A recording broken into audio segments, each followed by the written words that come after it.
வீடே மணக்கிற மாதிரி மட்டன் குழம்பு குக்கரில் ஒரு முறை இப்படி செஞ்சு பாருங்கள். இது செய்கிறதுக்கு ஒரு கடாயில் ஒரு 2 டேபிள் ஸ்பூன் எண்ணெய், ஒரு 15 சின்ன வெங்காயம், இது லைட்டாக வதங்கினதும் 1 டீஸ்பூன் சோம்பு, 10 முந்திரி, 2 கைப்பிடி அளவுக்கு திருவண்ண தேங்காய், இது எல்லாத்தையும் நல்லா வறுத்துட்டு 1 டீஸ்பூன் அளவுக்கு மிளகு சேர்த்துட்டு நல்லா கலந்துட்டு ஆற வச்சு அரைச்சி எடுத்து வச்சுக்கோங்க. குக்கரில் 2 டேபிள் ஸ்பூன் எண்ணெய், ஹோல் கரம் மசாலா சேர்த்துக்கோங்க. சோம்பு 1 டீஸ்பூன், கருவேப்பிலை ஒரு கொத்து, ஒரு வெங்காயம் நல்லா பொடியாக கட் பண்ணி சேர்த்து நல்லா ப்ரௌன் ஆனதும் 1 டேபிள் ஸ்பூன் இஞ்சி பூண்டு பேஸ்ட், 2 தக்காளி கட் பண்ணி வச்சுருக்கேன், அதையும் சேர்த்துட்டு நல்லா வதக்கிக்கலாம்.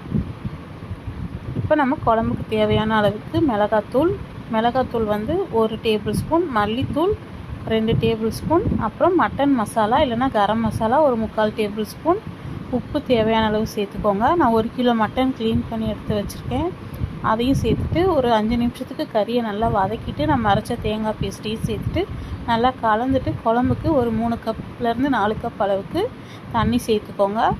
நான் குழம்பு கொஞ்சம் தண்ணியாக தான் வைப்பேன், அதனால் நான் ஒரு 4 கப் அளவுக்கு தண்ணி சேர்த்துக்கிறேன்.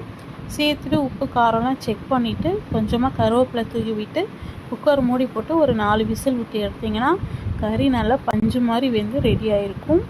பிடிச்சிருந்தால் லைக் பண்ணி சப்ஸ்கிரைப் பண்ணிக்கோங்க, ஃபாலோ பண்ணிக்கோங்க. ஃபைனலாக கொஞ்சமாக கொத்தமல்லி தழை தூவி இறக்கிற வேண்டியது தான். தேங்க்யூ.